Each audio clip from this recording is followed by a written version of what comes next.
Hello everyone and welcome. Today we're going to talk about something that might seem simple at first glance: access control. Many people think it's just about turnstiles, gates, or signing a visitor's logbook. But the truth is, access control is one of the most critical pillars of safety on a construction site or in any operational workplace. Access control is the very first line of defense. Before someone picks up a tool, before a contractor switches on equipment, before a visitor sets foot on site, access control determines whether they should even be there in the first place. Think about it. If an uninducted worker, a contractor without training, or even a member of the public wanders into a hazardous area, the risks multiply instantly. Fires, falls, electrical exposure, or even fatalities can result.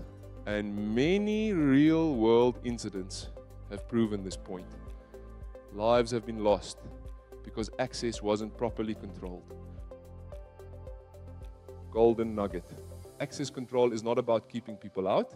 It's about keeping the right people safe inside and protecting everyone else outside from harm. So in this session, we'll unpack access control from every angle. Why it's so important, what the law requires, how poor access control has led to real incidents, the technologies and procedures available, and practical ways to make sure only competent, authorized, and inducted people gain access to the places they should.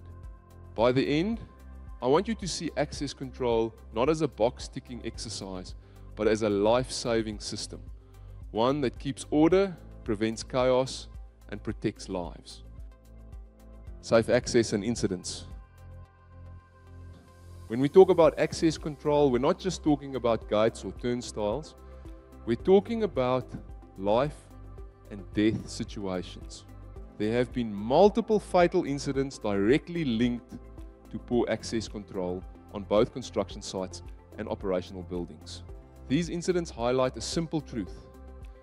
If we allow the wrong person into a hazardous area, or if we fail to protect those who shouldn't be there, the consequences can be tragic. Golden nugget. Access control isn't about restricting movement. It's about ensuring only the right people with the right knowledge and equipment are in the right place at the right time. Access control technologies and procedures. There are many ways to control access: facial recognition, turnstiles, fingerprint scanners, or simply signing a visitor's book.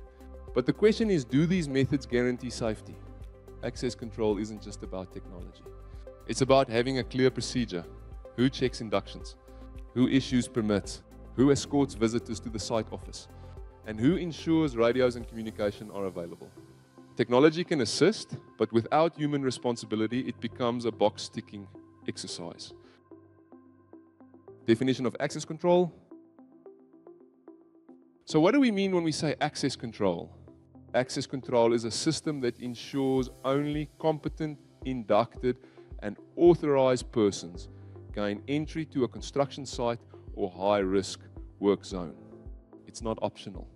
The construction regulations of 2014 and SANS 10400, Part F, clearly state that where demolition or erection of a building poses danger or inconvenience to the public, the site must be fenced, hoarded, or barricaded. Construction regulations and housekeeping. Construction Regulation 27 emphasizes housekeeping as a key part of access safety. Materials must not obstruct walkways. Sites in built-up areas must be fenced off with controlled access points, and protective measures like nets or catch platforms must be installed over entrances where work is taking place above. These regulations remind us that access control extends beyond gates. It includes keeping escape routes open, walkways clear, and unauthorized people away from danger. Ask yourself, could someone walk unprotected into a hazard area on your site today? If yes, access control is failing. Why does access control matter so much? Because it is the first line of defense. Before a worker touches a tool, before a contractor switches on equipment, before a visitor steps onto a site, Access control determines if they should even be there. Good access control prevents accidents before they even have the chance to start. Now let's look at practical controls we can put in place.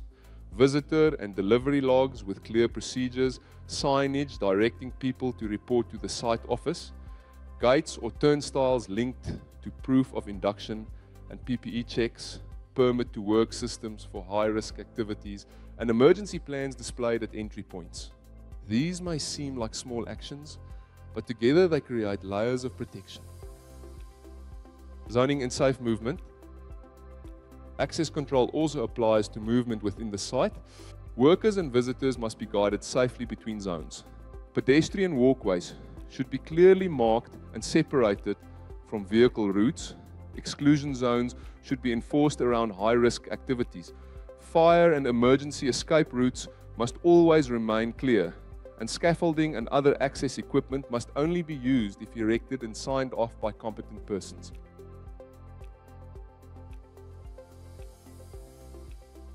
Scaffolding is one of the most common access points and one of the most dangerous if poorly managed.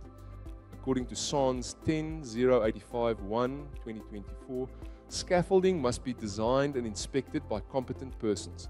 Guardrails and tow boards are required.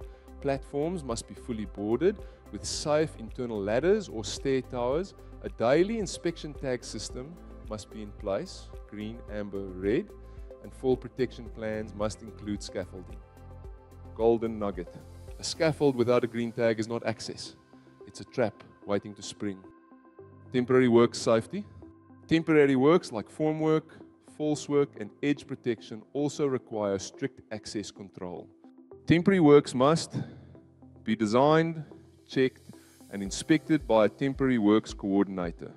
Have exclusion zones below to protect against falling material, rescue plans in place for emergencies, and compliance with SANS 10400B for structural stability. If temporary works aren't controlled, they don't just put workers at risk, they endanger the public outside the site as well.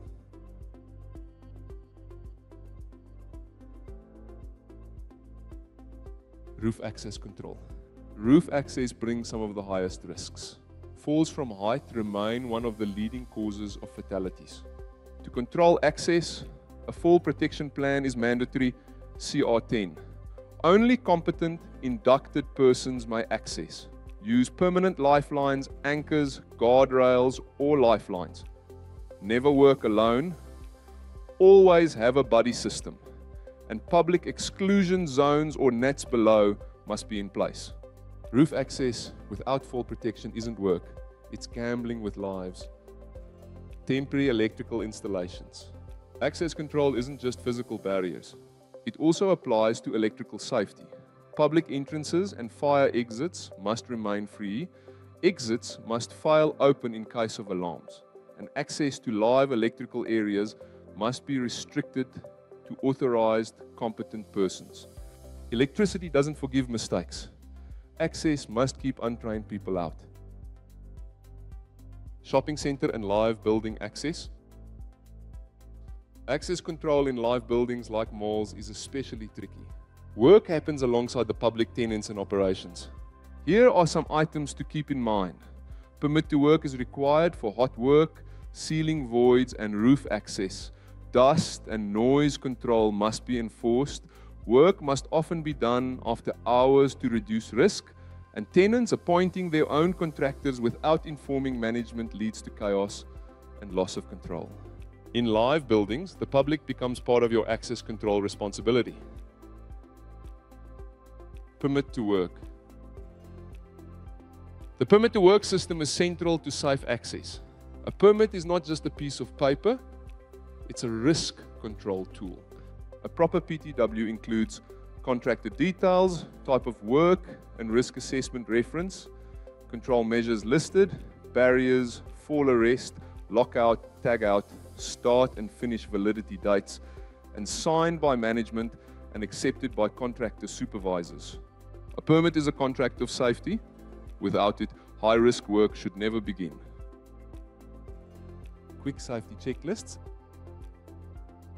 Finally, Let's bring it together with quick access control checklists. At the construction gate, ensure that it is induction proof, PPE checks are done, PTW issued and medical checks are completed. Ensure scaffolds are decked, guardrails in place, green tags are visible. Roof's anchors are secured, have rescue plans ready and exclusion zones are below. Ensure shopping centre have fire exits cleared, PTW are in place and tenants are coordinated. Checklists turn good intentions into consistent actions. Access control is about much more than gates and fences. It's about ensuring safety from the moment someone enters a site until the moment they leave. If the wrong person enters the wrong place at the wrong time, accidents happen. If we enforce access control consistently, we save lives. So here's the question to leave you with. On your site, is access control just a gatekeeping exercise? Or is it truly keeping people safe? Safe access is controlled access. Thank you for your attention and see you in the next one.